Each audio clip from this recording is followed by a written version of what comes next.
Acepto. Eso fue todo lo que pronunció. Y en ese instante, el cielo contuvo su aliento. Miguel, con el semblante grave, dirigió su mirada hacia las profundidades. Rafael, incapaz de enfrentar lo que estaba por suceder, apartó sus ojos. Los portales comenzaron a abrirse, pero no los portales de gloria. Fue entonces cuando Uriel dio un paso al frente, portando en sus manos los sellos de la autoridad espiritual, y en sus ojos ardía la llama implacable del juicio. Él no había sido llamado para batallar, sino para descender, para sellar lo que debía ser confinado, para ingresar a umbral prohibido que ni siquiera los más valientes entre los ángeles se atreverán a contemplar, el abismo. Mientras la humanidad seguía creyendo que la verdadera guerra se libraba entre las alturas celestiales y los reinos de sombra, una operación silenciosa se desarrollaba, invisible incluso para los más devotos. Una misión clandestina, ignorada por los altares y olvidada en las escuelas de enseñanza sagrada. Una misión que no buscaba redención ni conquista, sino encerramiento, sellado y olvido. Fue Uriel quien descendió donde otros jamás se atreverían. Y desde entonces, incluso el cielo prefirió no pronunciar su nombre. Este relato no trata de ángeles que ascendieron envueltos en gloria, sino del único que descendió y cuyo eco quedó sepultado en el olvido. Hoy hablaremos del custodio olvidado de las Escrituras, del ejecutor silencioso de la voluntad divina, del portador de la espada de fuego y guardián de los secretos eternos. Hoy hablaremos de Uriel, y de lo que sus ojos contemplaron en las profundidades donde la luz apenas osa entrar. ¿Estás preparado para conocer una verdad que durante siglos fue silenciada? Quizás nunca hayas escuchado el nombre de Uriel en sermones ni en cánticos. No es casualidad. Quédate aquí, porque esta conversación no es para oídos temerosos. Mientras los relatos exaltan a Miguel, el gran capitán celestial, y pintan a Lucifer como el ángel trágicamente caído en su arrogancia, poco se dice del centinela olvidado. Pero Uriel era distinto. Él no era mero espectador de los acontecimientos divinos. Era fuego caminando. Su nombre mismo significa la llama de Dios, y donde se extendía la oscuridad, él avanzaba como chispa viva, incandescente y en silencio. Ahora imagina. En medio de una corte de seres de luz perfectos, había uno que no solo iluminaba, sino que ardía intensamente. Su espada no era una hoja común, era una extensión misma del fuego eterno, un sello forjado en la esencia de la creación. Mucho antes de que Adán respirara por primera vez, mucho antes del drama de la caída, Uriel ya había sido convocado para custodiar las puertas del Edén.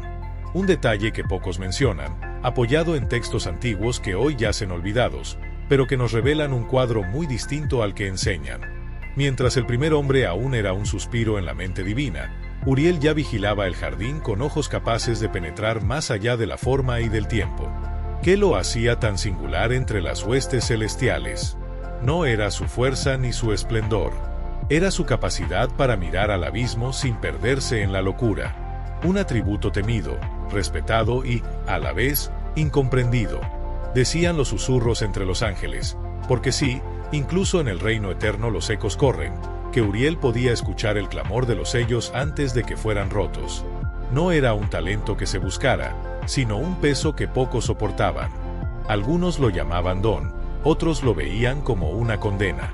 Uriel era como ese pariente silencioso en cada linaje, el que todos respetan, pero al que pocos invitan a sentarse en la mesa. Era el vigía de lo prohibido, el que conocía secretos que nadie quería recordar.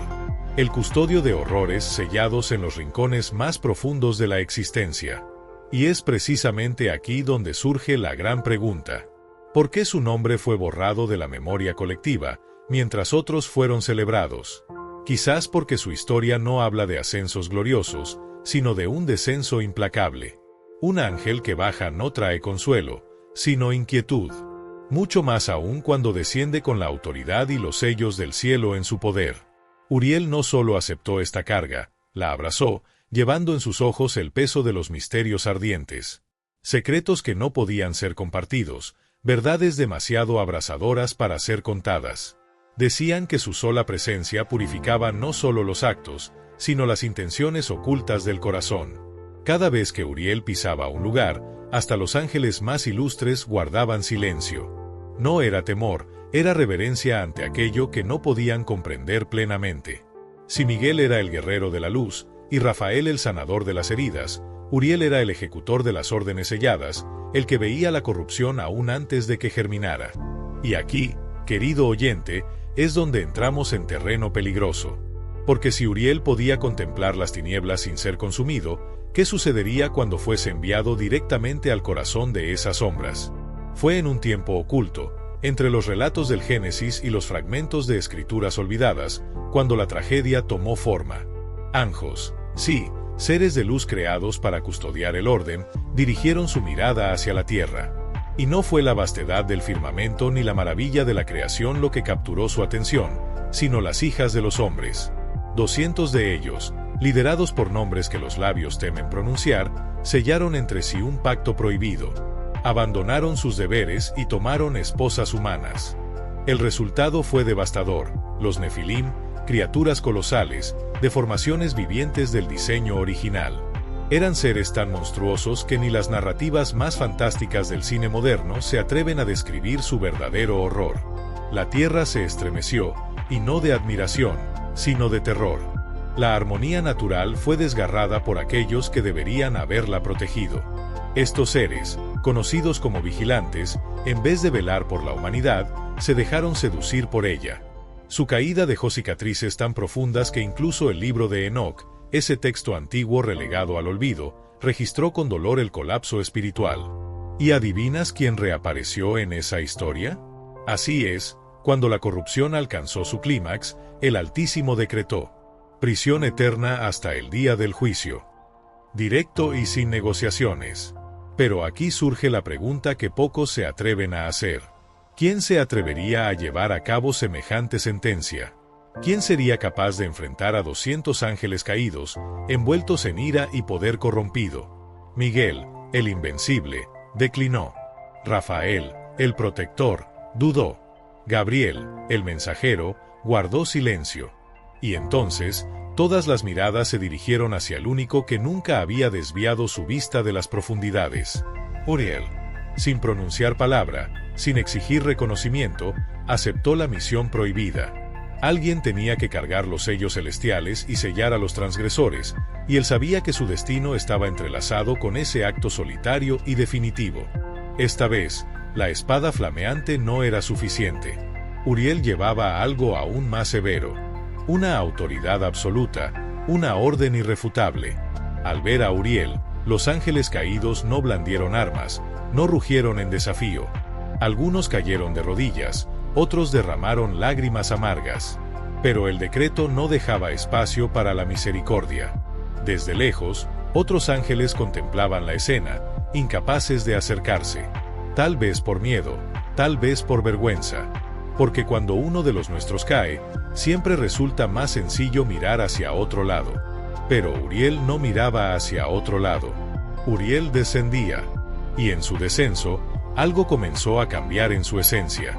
No era degradación ni corrupción, sino una transformación más profunda, más antigua. Como si su verdadera naturaleza, aquella escrita en los pliegues secretos del cielo, se estuviera revelando al fin. Mientras sellaba, uno por uno, los nombres de los caídos, un estremecimiento recorrió aquel lugar. Porque entre los rostros deformados por la rebelión, Uriel reconoció uno. Un rostro que había compartido con la luz primordial. ¿Qué se hace cuando la misión te enfrenta a un antiguo hermano? ¿Qué decisión se toma cuando sellar a otro significa también sellar una parte de uno mismo? No existe escalera hacia el abismo. No hay portales dorados ni melodías celestiales. Solo existe la caída, larga, silenciosa, aplastante. Uriel no caminó hacia el abismo, fue llamado, arrastrado por una orden que ardía en su interior como un carbón incandescente. Llevaba en sus manos no un arma visible, sino los sellos espirituales, sellos imbuidos de la palabra eterna. Los portones del infierno no son como los imaginan. No hay tridentes ni llamas danzantes a simple vista. El infierno, amigo oyente, es oscuridad absoluta. Una oscuridad más densa que el espacio entre dos relámpagos. El suelo no era suelo, era vacío. El tiempo no corría, simplemente no existía. Y los gritos no venían de un solo lugar, ni tenían un solo origen. Brotaban de todas partes y de ninguna. Allí, en esa prisión espiritual, los vigilantes condenados aguardaban, atrapados hasta el juicio final. Y Uriel, el ángel olvidado por las canciones, era ahora el guardián de sus cadenas. No blandía su espada, no necesitaba hacerlo. Llevaba consigo algo aún más poderoso: la autoridad sellada del cielo y la mirada de quien ha contemplado el abismo. Y ha regresado para sellarlo, sin titubear. Si es que a eso podía llamarse un paso, cada movimiento de Uriel era más un susurro del fuego divino que un caminar terrenal. Sentía los nombres de los caídos arder en su pecho como brasas vivas. No necesitaba buscarlos, ellos percibían su aproximación antes de que su sombra siquiera los alcanzara. Intentaban ocultarse, inútilmente. El fuego de Dios lo guiaba como una antorcha encendida en una tumba cósmica sin salida. Uno a uno, los 200 ángeles caídos eran localizados, encadenados por sellos espirituales que ningún poder rebelde podía quebrantar. Los Nefilim, esas criaturas titánicas nacidas de la corrupción, apenas podían emitir suspiros débiles, ecos de una gloria pervertida. Pero, en lo más profundo de ese descenso, Uriel encontró algo que ni los textos olvidados se atrevieron a registrar. No era un simple ángel rebelde. Era alguien que alguna vez había compartido la misma luz que él. Un hermano de esencia, de origen. Ningún manuscrito prohibido, ningún pergamino perdido en las sombras de los monasterios lo mencionaba. Pero Uriel sabía. Y en ese instante, por una fracción de segundo, incluso el sello celestial que portaba titubeó en su mano. No era la misión la que pesaba, sino la memoria. El eco de un pasado donde ambos habían caminado juntos bajo la pureza del primer amanecer. Pero Uriel no vaciló. Selló ese nombre con una firmeza que no mostró ante ninguno de los otros. Tal vez por respeto, tal vez por el dolor silente, o quizá porque entendía que, al encadenar a su hermano, una parte de sí mismo también quedaría atrapada para siempre en las profundidades donde la eternidad se desgasta como una herida sin curar.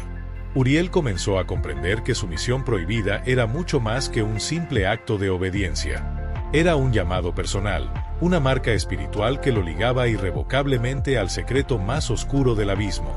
Cuando colocó el último sello, algo en él cambió. La luz que irradiaba no desapareció, pero sí se transformó. No fue una caída, no fue una corrupción, sino un oscurecimiento nacido del conocimiento que había absorbido. Ya no era simplemente un mensajero celestial. Uriel se había convertido en el guardián del abismo, el vigía del infierno. Y cuando regresó, si es que verdaderamente regresó, no volvió igual. Traía consigo algo que ni siquiera los ángeles más sabios se atrevían a nombrar. Así nació el Pacto de Silencio. Quienes afirmaron haberlo visto después, y fueron muy pocos, contaban que sus ojos ya no brillaban como antes. No era pérdida de luz, era exceso de sombras. Una oscuridad que no consumía, pero que pesaba sobre el alma como un manto invisible. Porque quien lleva sobre sus hombros los secretos del abismo y los nombres de los caídos, ya no puede caminar entre los suyos como uno más. Uriel se transformó en el ángel que guardaba el silencio del infierno, el centinela que paseaba entre portales invisibles, cargando en su ser los ecos de una prisión espiritual. Los demás ángeles comenzaron a evitarlo, no por temor a su poder, sino por el peso de lo que sabía. Uriel ahora era el portador de un pacto que ni el paso del tiempo, ni la muerte misma, si es que los ángeles pueden morir, podía quebrantar. Hablaba poco. Y cuando lo hacía, sus palabras sonaban como ecos de verdades que ningún oído deseaba escuchar. Por eso, poco a poco, los textos que lo mencionaban fueron desapareciendo. Primero de los púlpitos, luego de las traducciones, finalmente, de los propios libros sagrados. Un olvido meticulosamente tejido. El libro de Enoc hablaba de él, y no en susurros, sino en gritos silenciados por la censura. Especialmente el Enoc etíope, donde su nombre ardía entre las líneas. Otros ecos subsistieron en obras como el Zohar, y en manuscritos polvorientos resguardados en abadías remotas, donde la sabiduría se esconde incluso de aquellos que la custodian. Se dice que en esos pergaminos olvidados, el nombre de Uriel sigue brillando como una llama prohibida. Uriel, el ángel olvidado, el que no volvió del todo. El que, como todo mito, se convirtió en amenaza. Porque hay verdades tan profundas que ni siquiera el cielo quiere recordar. Lo que Uriel vio en el abismo no puede expresarse en palabras. Tal vez por eso eligió callar para siempre. Uriel se volvió el vigía de los portales espirituales. El guardián silencioso que observaba cómo la humanidad se acercaba, una vez más, al mismo error original que alguna vez desató la catástrofe. Y lo más inquietante es que su nombre dejó de pronunciarse, como si tan solo mencionarlo pudiera abrir grietas irreparables en la realidad. Pero los rumores persisten. Y como todo rumor, tienen un pie en la verdad y otro en el miedo. Dicen que Uriel aún permanece allá abajo, en las profundidades invisibles, no para vigilar a los caídos, sino para proteger a los vivos. Y que su vigilia silenciosa es lo que impide que el caos retorne. Porque si Uriel alguna vez rompe el pacto de silencio, si alguna vez abandona su puesto, ¿qué más podría desatarse? ¿Qué sellos prohibidos serían quebrados? ¿Qué verdades enterradas rasgarían el velo de la teología aceptada? Y si realmente es él, el mismo ángel que carga la llave del pozo sin fondo mencionada en las antiguas profecías, entonces, querido oyente, aún no hemos visto el verdadero inicio de lo que está por venir. El abismo. ¿Será que la misión de Uriel aún no ha concluido? ¿O acaso estamos a punto de presenciar su verdadero reinicio? No es en cualquier libro donde su nombre resurge en los tiempos finales. Curiosamente, aparece justo cuando los cimientos del mundo comienzan a tambalear. En el capítulo 9 del Apocalipsis, se menciona una llave del abismo. Un ángel desciende portándola. Y cuando abre el portal, lo que emerge de allí no es poesía ni redención. La pregunta que ha susurrado por siglos entre las sombras de la teología prohibida es directa y aterradora. ¿Y si ese ángel es Uriel? El mismo que una vez descendió en silencio, ahora ascendiendo con un propósito aún más oscuro. Dicen que Uriel no es simplemente un ejecutor, es el ángel del juicio, el portador del fuego divino, ya no para sellar los pecados, sino para consumir todo lo que haya sido corrompido. Si antes cerró las puertas del abismo con manos firmes, ahora vendría a romper los candados del olvido, no para advertir, no para invitar al arrepentimiento, sino para ejecutar la sentencia sellada desde los primeros días. ¿Quién más podría juzgar a los caídos, sino aquel que los conoció personalmente? Uriel no olvida los rostros que encadenó. Sabe dónde descansan los sellos antiguos. Conoce los secretos enterrados más allá de la memoria humana. Por eso, cuando vuelva, no será con misericordia en sus ojos, sino con una espada flameante, reflejo de la justicia inapelable. Los portales del abismo no permanecerán cerrados. Serán abiertos de par en par. Y los gritos que una vez resonaron en las entrañas de la tierra se elevarán como ecos desgarradores hacia los cielos. Porque el vigía del infierno no regresa para advertir, regresa para cumplir. Él, que fue siempre una chispa en la oscuridad, se convierte ahora en el relámpago que precede al juicio final. Y aunque la historia intentó apagar su nombre, su retorno será un rugido imposible de ignorar. Nadie que haya portado una misión silenciada durante eras regresa sin motivo. Uriel vuelve, o está a punto de hacerlo, porque el tiempo señalado ha llegado. Porque los sellos que una vez protegió están comenzando a resquebrajarse. Porque los textos prohibidos, esos que ocultaron su gesta, ya no pueden ser enterrados. Y porque la verdad, por más que se intente sepultar bajo capas de olvido y miedo, siempre resurge. Quizás, solo quizás, esa es la verdadera razón por la cual su nombre provoca inquietud. Porque Uriel es mucho más que un ángel olvidado. Es el guardián del abismo, el que bajó a donde otros temieron mirar, y que ahora podría estar ascendiendo de nuevo, no como Salvador, sino como ejecutor del pacto espiritual más antiguo del cosmos. Todo lo que fue sellado, será juzgado. Ahora te pregunto, ¿y si Uriel ya está entre nosotros, aguardando en silencio el momento preciso para desatar lo que ha estado contenido durante milenios? Si lograron borrar su nombre de la historia, ¿cuántas otras verdades pudieron haber sido enterradas junto con él? ¿Y si todo lo que nos enseñaron sobre el cielo y el infierno es apenas una fracción cuidadosamente editada de la historia real? ¿Tendrías el valor de mirar al abismo, sabiendo que el abismo podría devolverte la mirada? La historia de Uriel no es simplemente un relato prohibido. Es un recordatorio urgente. Un llamado a reconocer que hay fuerzas invisibles actuando, incluso dentro de nosotros mismos. Fuerzas que muchos prefieren no ver. Antes de irte, reflexiona. ¿Será que tú también llevas sellado algo dentro de tu alma? Un llamado, una misión olvidada, que late en silencio esperando ser despertada. Comenta aquí abajo qué otros secretos crees que fueron censurados de la historia bíblica. Vamos a seguir esta conversación y juntos desentrañar lo que durante siglos intentaron mantener oculto. Y si deseas recibir más revelaciones como esta, historias enterradas, secretos apocalípticos y verdades que nunca te contaron en la religión institucional, suscríbete al canal y activa las notificaciones. El próximo video podría cambiarlo todo sobre lo que crees saber.